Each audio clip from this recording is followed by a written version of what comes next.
माननीय राज्यपाल महोदय।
এতিয়া অসমৰ মহামান্য ৰাজ্যপাল মহোদয়ক তেখেতৰ ভাষণ আৰম্ভ কৰিবলৈ অনুৰোধ জনালোঁ। Please sir.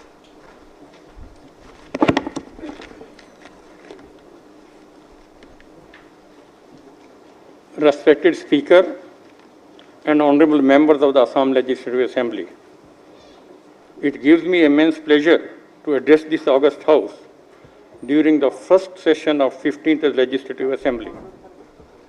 I heartily welcome you all to this new House and offer my best wishes. I thank the people of Assam, all over the state and all sections of our society, especially the students and the youth, for their active participation in the recent assembly elections. The support and cooperation of the people was vital in successful completing this massive democratic process amidst COVID-19 pandemic.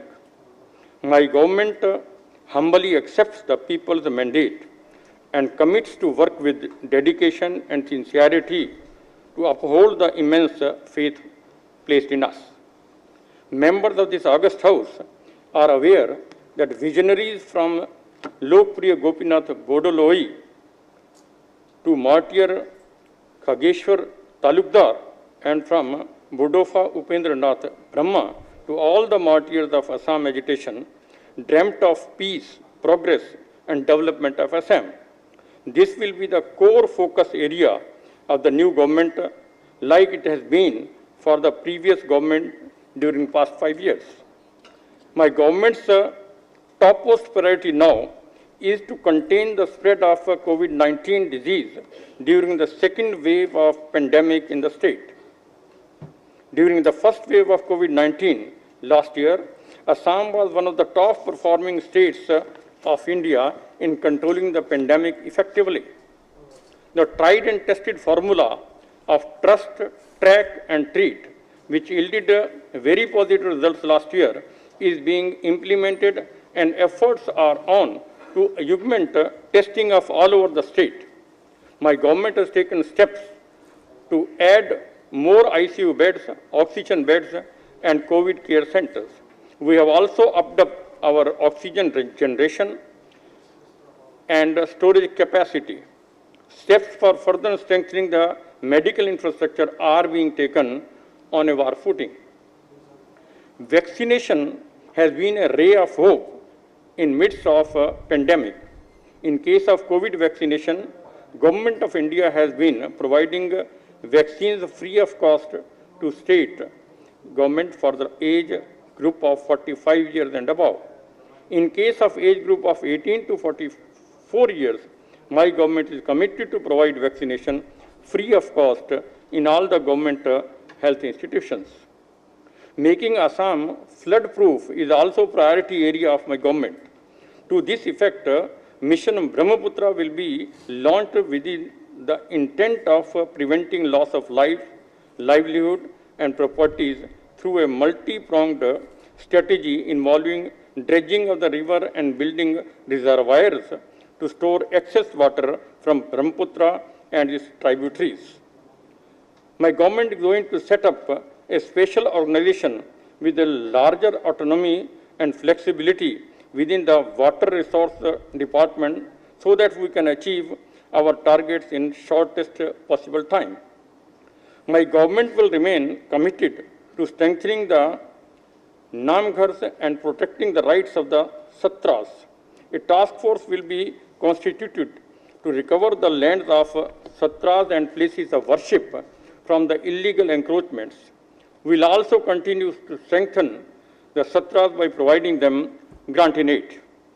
Recently, ULFA has announced an unilateral ceasefire for 3 months.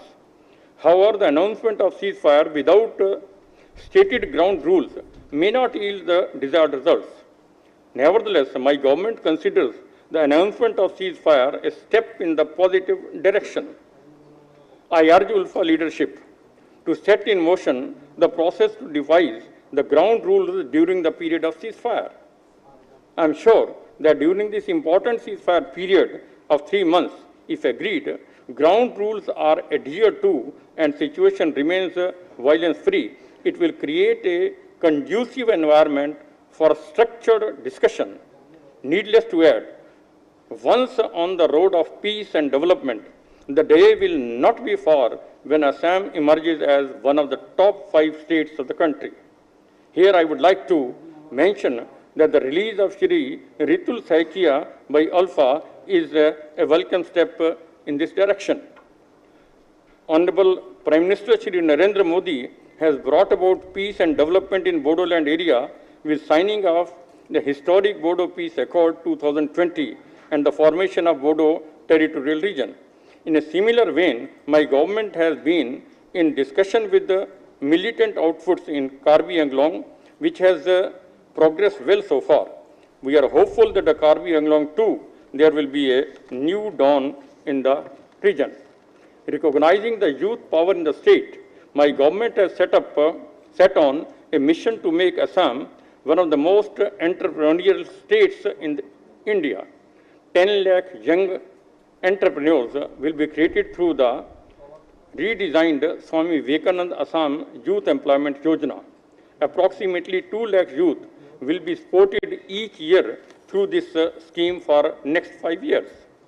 My government is committed to providing jobs to the youth of Assam and has to this effect decided to start the process of recruitment of 1 lakh educated unemployed youth in various government sectors jobs. The government has constituted and notified a committee which will prepare the roadmap of recruitment of 1 lakh jobs. My government will also enable approximately 8 lakhs livelihood opportunities in the private sector for the youth of Assam. Another priority of my government is to empower Assam's women through the enhanced Arnodoi scheme. Under this scheme, deserving families will get an increased amount per month. 30 lakh families will be brought under this scheme in a phased manner. Under the Kanaklata Mahila Sablikaran scheme, my government will increase the grants provided to women self-help groups. Similarly, for the welfare of the tea garden communities, the amount disbursed under the Assam Cha Bagicha Dhan Puraskar Mela scheme will be increased in a phased manner. My government will also set up a welfare board for the shopkeepers and street vendors of the state. My government has decided to alleviate the misery faced by loanees of the microfinance companies in the state. In this very first cabinet meeting, it has been decided to form a committee to suggest modalities to address this problem. I am confident that this committee will submit its report soon, which will pave the way for expeditious resolution of the miseries faced by our mothers and sisters. In a historic decision taken recently, my government has also approved the increase of Assam government's equity share in NRL from 12.35% to 26%. This is going to cost the exchequer at least rupees 2,188 crores. We are going to be partners in NRL's development journey. My government strives for an Atmanirbhar Assam and aims to make Assam self-sufficient in essential food items, especially fish, poultry, piggery, dairy, and horticultural products within the next 5 years in a phased manner. We all revere and worship cows. It is considered a sacred animal as it nurtures us through life-sustaining milk. In fact, it is a symbol of the divine bounty of earth. I am happy to inform you that my government plans to introduce the Cow Protection Bill in the next assembly session. The proposed bill envisages imposition of a complete ban on transport of cattle outside the state. We will adopt a zero-tolerance policy and enforce stringent punishment for the offenders. Once passed, Assam will join other states of the country who have passed a similar bill. My government firmly reaffirms that Assam is the land full of potential and possibility. We will explore these aspects in the right perspective for bringing about speedy growth so as to meet the long-standing hopes and aspirations of our citizens, irrespective of their ethnicity, caste, creed, and religious background.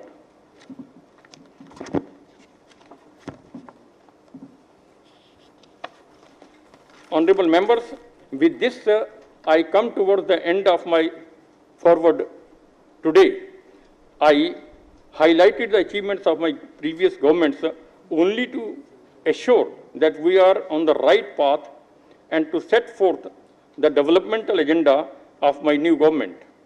I would like to reiterate that my government resolves to honor the faith reposed by the people of the state and to live up to the hopes, aspirations, and expectations of the populace. I request this august House to stand rock solid with my government so that we may script new laurels in our march towards safety and welfare of one and all. Jai Assam, Jai Hind.